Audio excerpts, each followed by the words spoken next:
Want to go far in business and in life? You can't do it alone. The secret is expanding your network of personal relationships, building friendships, connecting on an intimate level, away from the office, over a coffee or cocktail.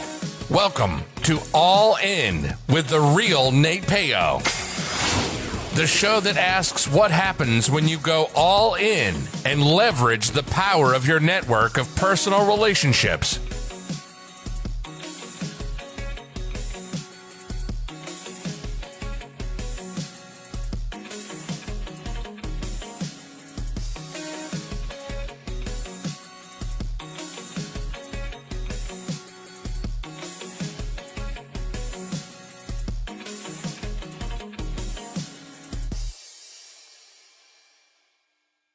From author Donnie Bovine comes the book, How to Be a Success Champion, available on Amazon. After years of living other people's dreams, author Donnie Bovine decided to jump out on his own and start a business, thinking it would be easy. Instead, he had a rude awakening and quickly understood that he had spent 20 years being an employee and had no idea how to be a business owner. His business was tanking, and he was on the brink of losing everything when he decided to fight for business freedom. In this must-read and life-changing book, author Donnie Bovine shares with readers his story intermingled with lessons learned from his mistakes and his failures. In How to Be a Success Champion, you will find advice the author received from mentors and how he went from zero to a six-figure business. The author walks you through the steps of how to get out of your own way, how to play the game of business and win, find your strengths, how to network effectively, how to build a personal brand, how to create champions for your business, how to get great at sales, how to take complete ownership of you and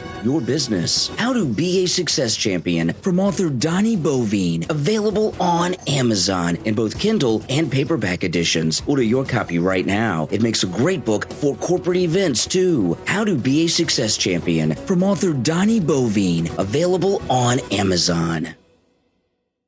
Hello. Welcome to the All In podcast with Nate Payo. Of course, I am your host, Nate Payo.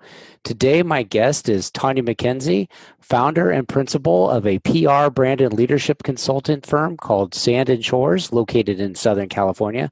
Tonya also holds several leadership positions advocating for the small business and professional communications community. She's on the board of directors of the Redondo Beach Chamber of Commerce, the president of the North Redondo Beach Business Association, vice president of Black Public Relations Society of the Los Angeles chapter. She serves on the board of the Redondo Beach Police Engagement Board and was recently appointed to the city's Crisis Council. Welcome to the show, Tonya. How are you?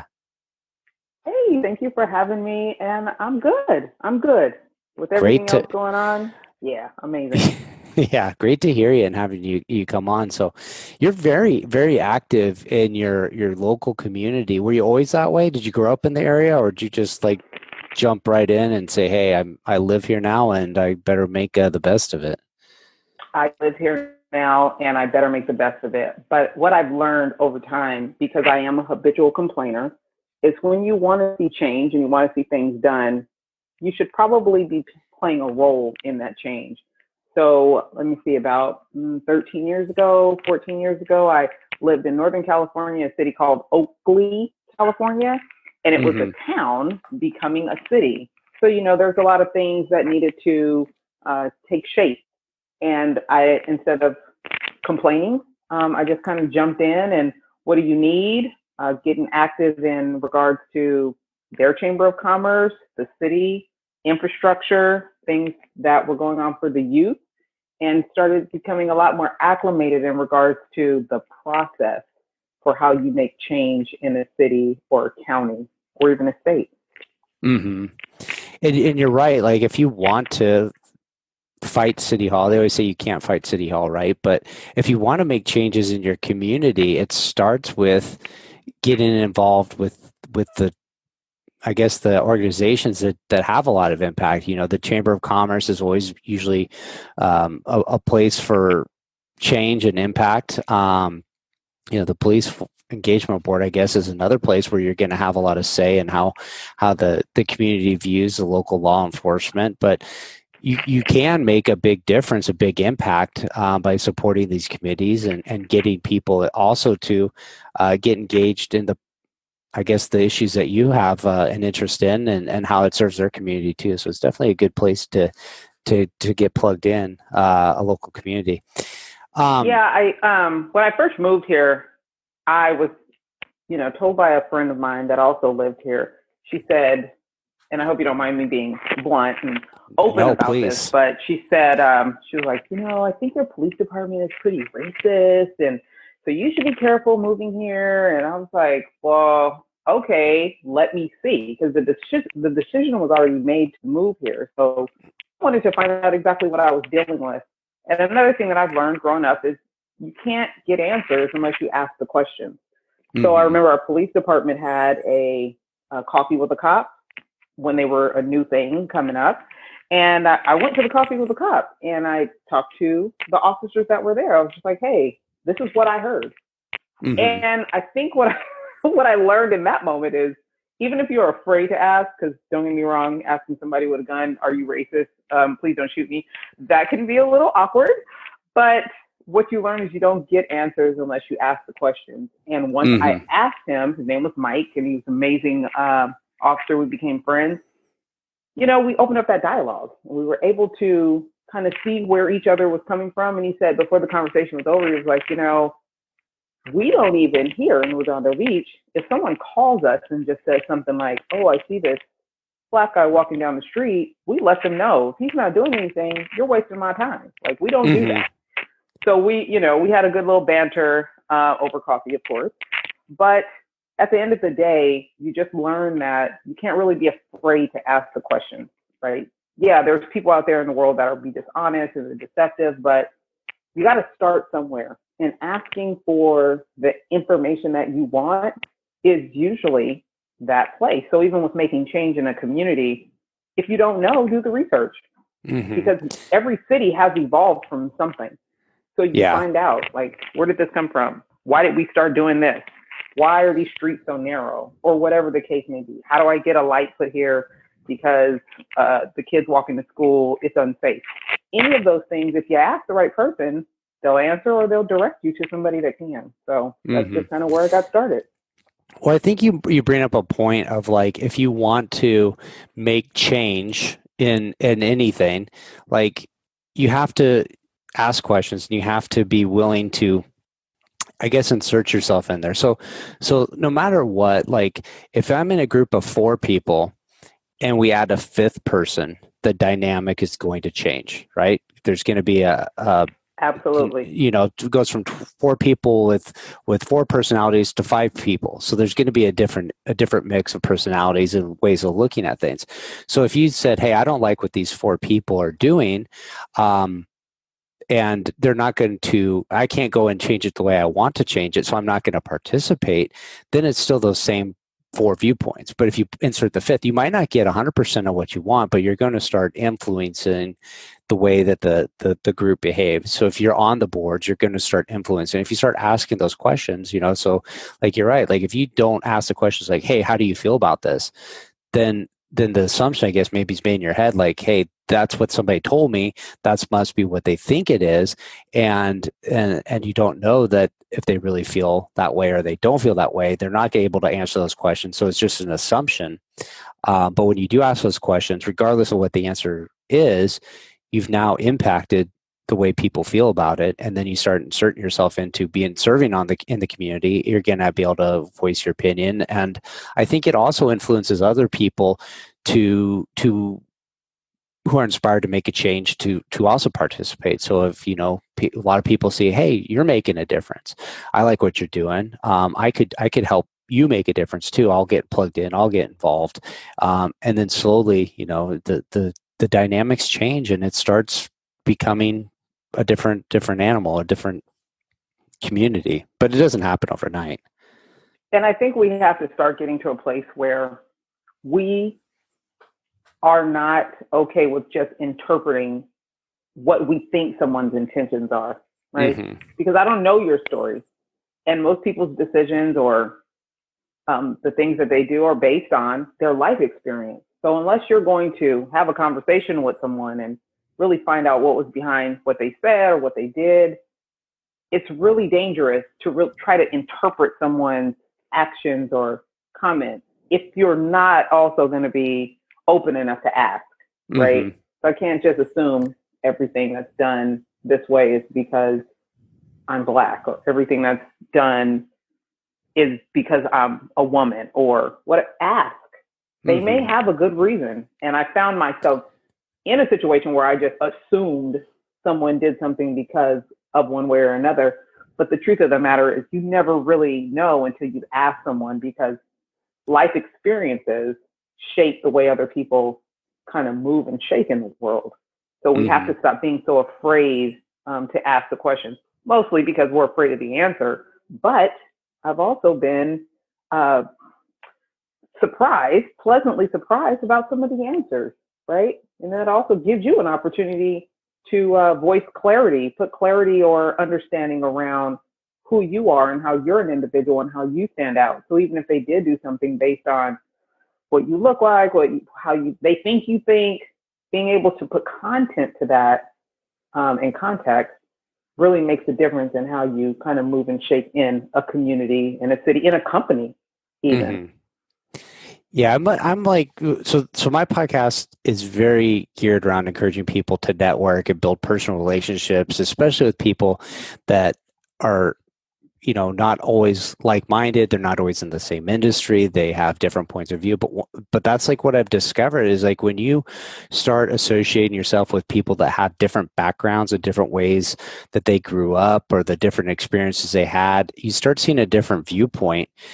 And your ideas, the more ideas I think you're exposed to, the more creativity you have and the bigger impact you're able to have on the world as a whole when you get exposed to more people, more ideas, more playing fields. And it's for me, it's not something I set off to like say, hey, I want to get exposed to a whole bunch of different people with different backgrounds. It was just like, hey, I want to meet up more people. And just by default, you meet more people, you get exposed to broader ideas, broader backgrounds, and your views on the world, I think, change as you see what other people have gone through or what they've, their problems that they face, and you say, oh, these are solutions that I could help out on because I have experience in them too, but I wouldn't have known that if I didn't, get out there and just be very open-minded with where the journey takes us and the people we meet and the stories that they tell us. So interesting take for you to see that. My first question for you would be this idea around luck. And what does luck mean to you? Are people lucky?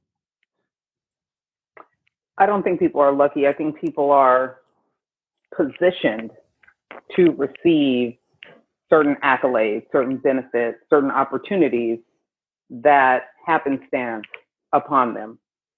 So, if someone wins the lottery, clearly it's because they took the chance and took the risk and bought the ticket. You can't win the lottery if you don't take the chance. Yep. So at the end of the day, it comes down to people are willing to gamble and risk for the greater reward. That goes a long way in business. It goes a long way in relationships. I mean, how many people do we know that were afraid to fall in love and then they wind up taking the chance and then they've been married 20, 30 years and they have this great life. But then those that have held back are sitting around like cat ladies. I mean, it happens. So on any given day, when we've decided that we are going to take a chance, we're going to make a gamble, we're going to position ourselves to be in a situation where we can benefit from something else happening, that's not luck. That's you are being rewarded for taking the chance. Sometimes the reward is much greater. Of course, if you spend $1 and you get a $20 million jackpot, yeah, your reward is much greater. But at the same time, they still took a chance. And the thing that keeps us from taking chances is fear. So when we reverse engineer that, you're saying, am I going to let fear of not winning the lottery, fear of this relationship turning out bad, fear of this business not taking off, keep us from taking the chance? So luck, not so much. Even if it's someone that, let's say, is walking down the street and you find a bag of something and you bend over and pick it up. But think about how many other people passed by it because they were afraid to look down and see what that was, or didn't have the time, or didn't want to, or didn't care, right? Mm-hmm. So it comes down to, for me, and the way that I look at things is, someone was brave enough to take a chance on something and they reap the rewards for it. So I don't really believe in luck.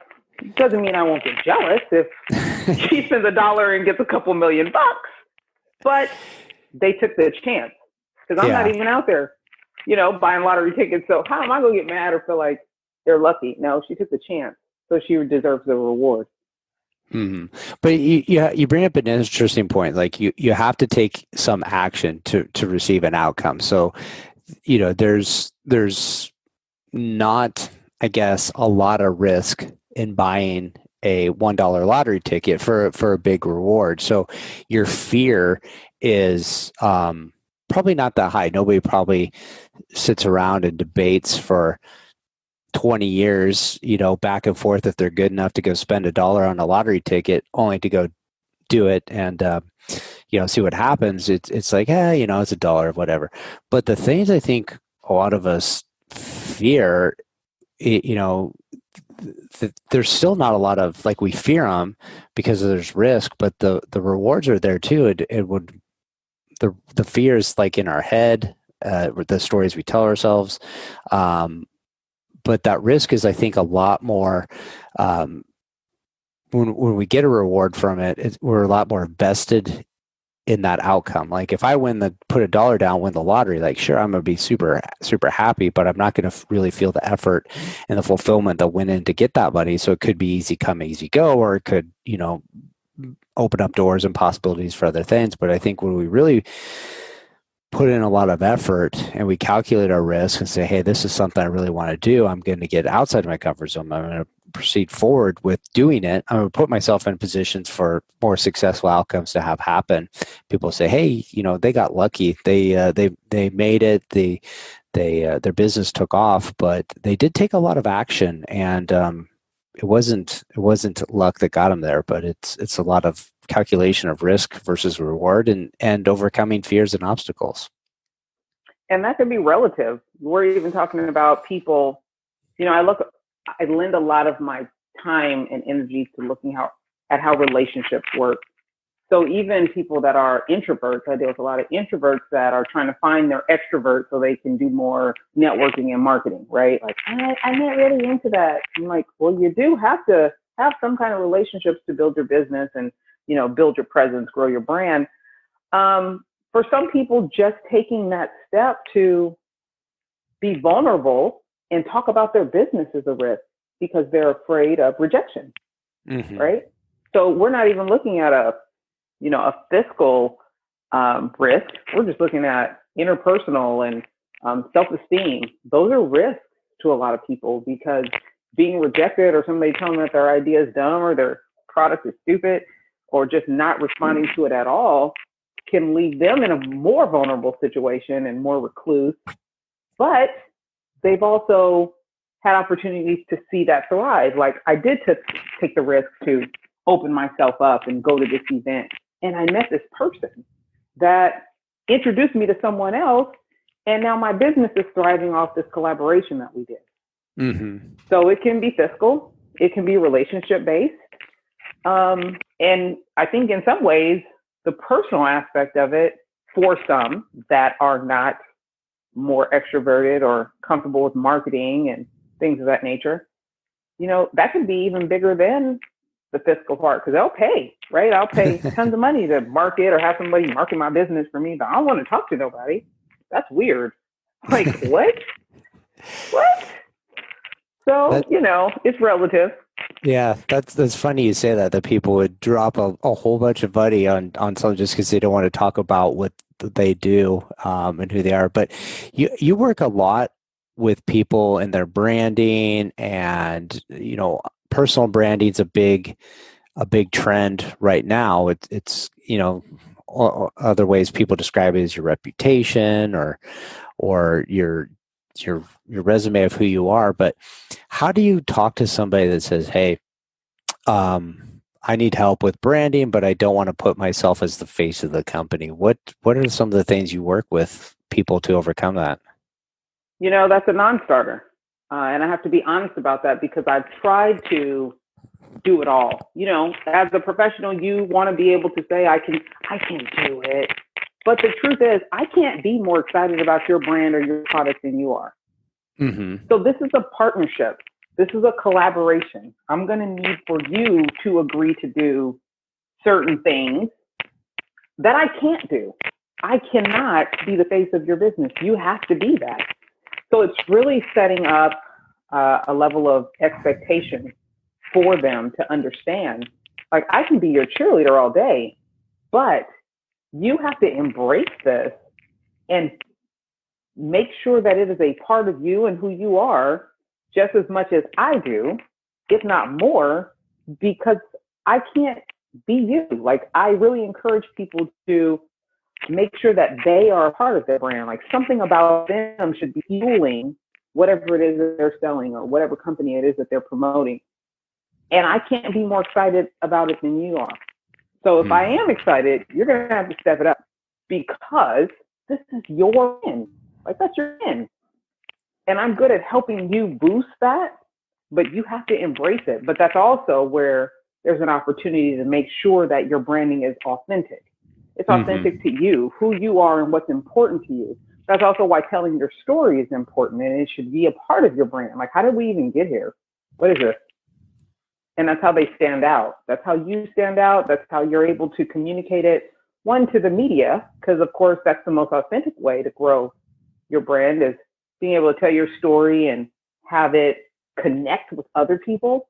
And that's our common cause, is that human connection piece. So really, it's almost a level of coaching when you agree to do that. So it's hard to see people that are just like, yeah, I can do everything. No, you can't. Because you can't sell anybody better than they can sell themselves. You have to make sure that it's a partnership, that we're all bought in, we're all on the same page, and that your story is what's driving the business. So working with them to make sure that that happens. Because if it's just, oh, it's just my company, you need to go out and sell it. I'm not a salesperson. I can help you tell your story and connect to the media, but we really need to nail down why this is important, why it's significant. And then looking back at the storytelling part of it and what's so unique about you and your story and your product, that's where the meat and potatoes is for me, is coaching them through that part and embracing it and making sure that I complement what they're bringing to the table. I can't take over. It just doesn't feel right to the consumer, and they eventually get that. It's funny you talk about, like, getting somebody else to go represent you. When I was first getting started with networking, which was 10 plus years ago, I had this business and I would have to go. Why did I have to go? I would say I need to go to like the chamber mixers, and if you're introverted, they're intimidating, because you go there and you're like, hey, there's a couple hundred people at this event, and who do I talk to? And am I going to get stuck chatting with somebody that has nothing to say, and it's awkward conversation? And so like you get stressed out, and then you meet somebody that's really outgoing, and you think, hey, wouldn't it be great if I just had this person go to the events for me, and they can drive awareness around your brand, and bring in the sales, and I can focus on whatever you deem to be more important than taking care of the brand and taking care of the company's image and selling. So you bring this person in, and they do a good job of meeting people, but you're right, they're not you. They don't take the business as seriously as you do. When it's quitting time, they go home. They don't make those extra phone calls to make sure that everything was taken care of. They don't always follow up the way you want them to. They're good at meeting people, but they're not good at closing the deals, or they're not good at representing the brand the way you want to. And then in reality, people, I think, want to know who you are as the owner of the company. They like conversing with, like, hey, I know this person, I like them personally, I feel like if there's a problem, I know who to call. and they're going to take care of it for me. Like there's something about that. You don't always have to be Mr. Extrovert, gregarious, knows everybody, everybody knows who they are person to be successful at personal branding. It's really just coming to terms with who you are and saying, hey, I'm this person and this is me and this is how I represent the company, and showing a little bit of relatableness and authenticity. So it's definitely true there. It's definitely a know, like, and trust factor in growing your brand. If they don't know you and they have the opportunity to know your competitor, chances are they're going to go over to your competitor because they're a lot more transparent, right? They're a lot more accessible. You have to be accessible in order for people to get to know you. So if you're closed off and you're kind of secretive and you're like this illusion behind this brand, and your competitor comes along and they're transparent and they're open and they're out there with you, there's a lot to be said about how that reflects your brand awareness and your brand loyalty. People are going to deal with who they know, like, and trust.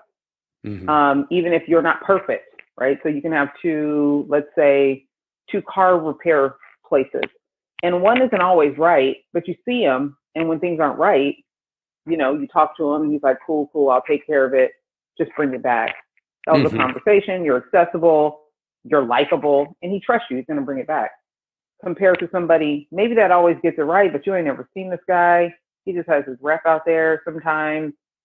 There's an element of human connectivity that lends to being able to grow your brand and be able to grow your business and just your network. And how often do you go and you support a local business because you like the person that owns it, or you go, hey, they didn't even got the best tacos in town, but they're around the corner. They're great people.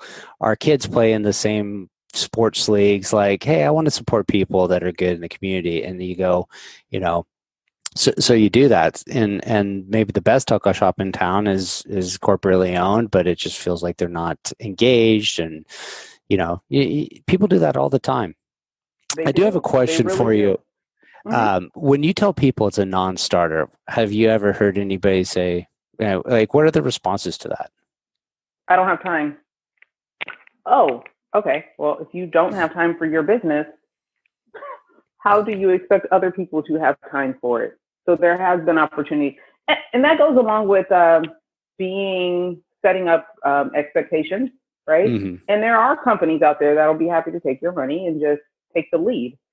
But then you also don't have as much input, right? Yeah. If you're like, I'm here, take my money, go grow my business, they're not trying to hear from you. You're going to get the results that we give you because you're not even participating in this process. So maybe that's also the difference between PR and marketing, because I need to know your story with public relations. I need to be able to know what's important to you, know how you would react in certain situations. I can't pitch you to just anybody. I have to know who you are and what drives you and what fuels you and what, brings you joy, to be able to also write that and pitch that, have that conversation about you to someone else.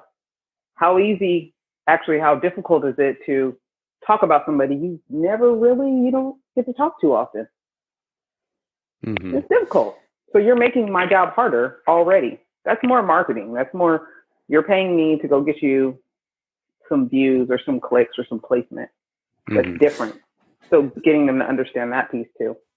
So that kind of leads me to my next question, which is like, hey, when somebody says like, I don't have time for it, to me, that doesn't sound like they're, 100% committed to their business in all aspects of it. So my question for you is what does it mean to you when somebody's all in on their business or their ideas or their whatever their outcome that they're chasing? All in is every detail mattering about your business, about your community, about the work that you do. And in order for that to take place, there needs to be a high level of communication. And publicists, that's really what our job is. We are communication professionals. There is no end point. Like, where does your story end? It doesn't. It's still going on. So there's always more details. There's always more action to be taken. There's always more story to be told. There's always pieces of it that might have been left out. Let's see what we can do with that. All in, it's really understanding the platform that you have and how it affects the greater good and the larger community, and how we can connect that. Because at the end of the day, that is what's going to grow your brand. That's what's going to grow your business, your profitability, but that's also how you grow a community, right? Small businesses, small, medium-sized businesses are what we are made of in this United States of America. So anytime that you're lending to that, you're helping to grow community and grow our nation. Your story is important. So my job is always to find more. And that requires conversation, communication, always being interactive, feeling where there's gaps, things that you don't know. So you're not leaving things to be interpreted. You're telling the story.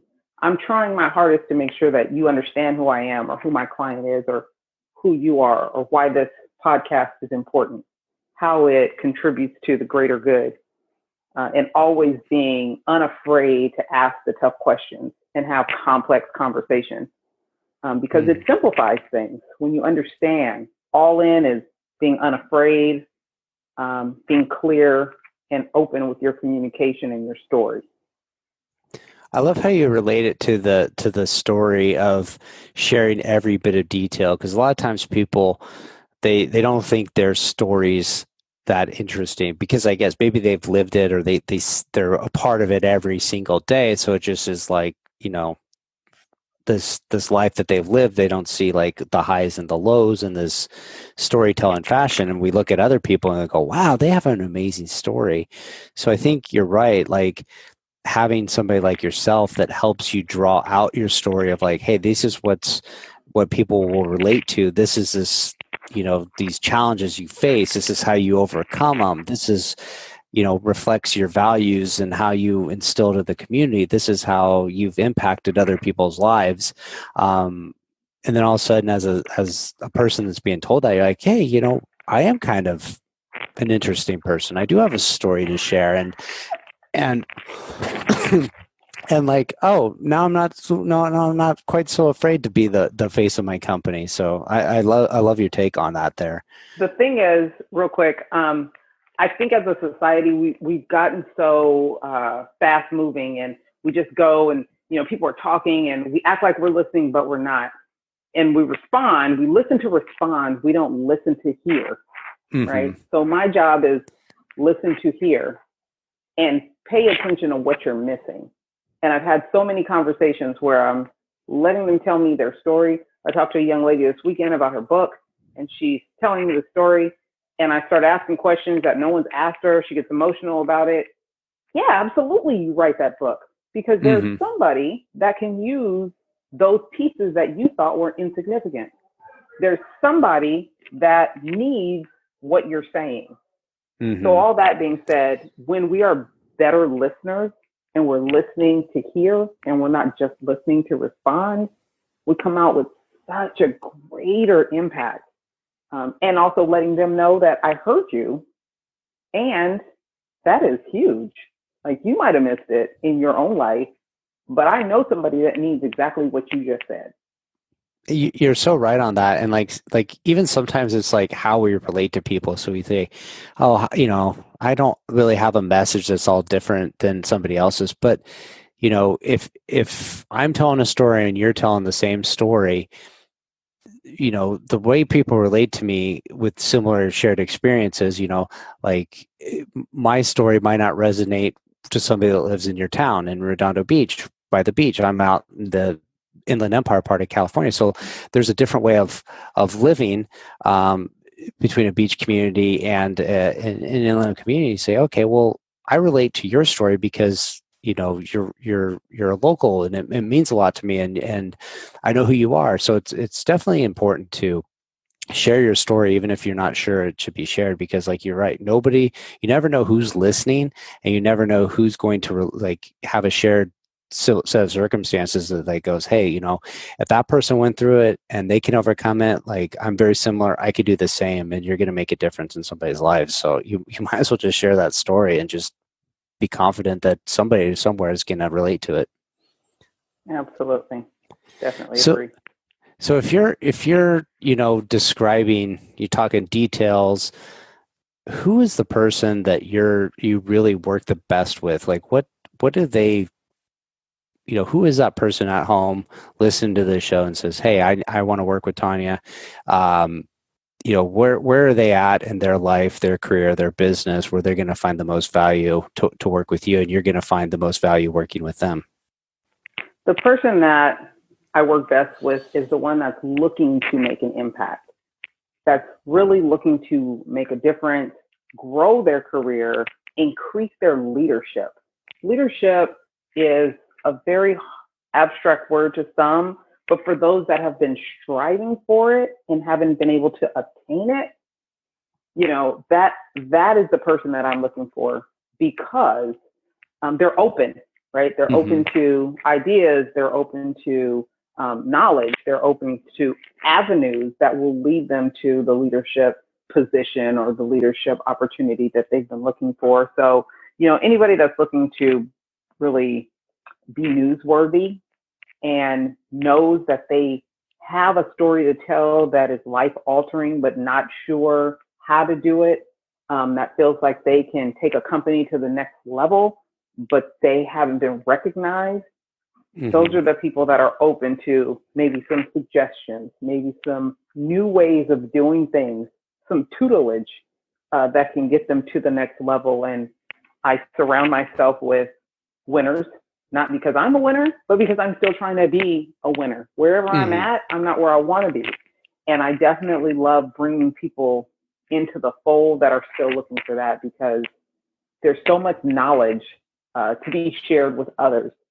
And those are the people that I really want to work with, not those that feel like, oh, I got it, I just haven't got my opportunity yet. No, you have to work for it. Sometimes you have to ask for it, how to make the ask, how to seek those leadership positions. So anybody in their career that has been trying to get to a particular leadership position in their job, in their community, that's exactly who I'm looking for.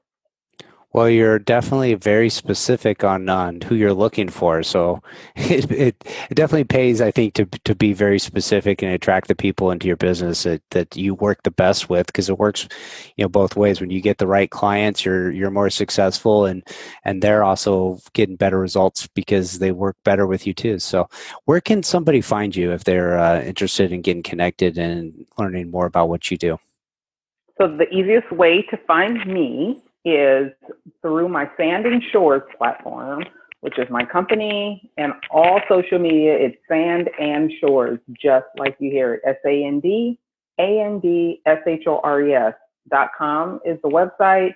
Twitter, LinkedIn, Instagram, I'm there. Personally, if you just want to laugh about something, it's Tonya McKenzie PR on Instagram and Twitter. It's kind of funny to myself. So sometimes, if you just need a joke in the middle of your workday, slide through any of my pages. I'm always sharing stuff about the kids, and because I have 4, I don't know if I got a chance to tell you that. That's a whole different personality management situation. But in business and just in culture, in our culture now, you got to laugh at things or else you're going to cry for the most part. So I try to make sure I keep it light, and we just have some laughs, Yeah, I think those are some of the best accounts to follow, where you're like, hey, I feel it's light, it's humorous, but there's also like some serious side to it, and you relate. You're like, hey, I struggle with that same challenge too, and Yeah, I can relate, and I find it humorous. And then there's, I think, a little bit of barrier broken down. You're like, this is somebody I could go grab a coffee with. This is somebody I could hang out with. So cool.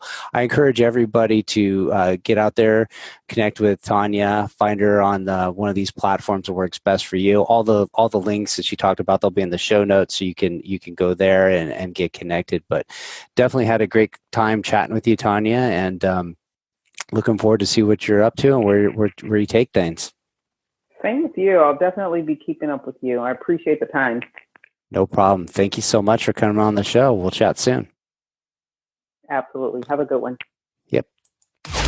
Make sure to visit our website, therealnatepeo.com, where you can subscribe to the show on iTunes, so you'll never miss an episode of All In. While you're at it, if you found value, we'd appreciate a rating on iTunes, or if simply tell 2 friends about the show.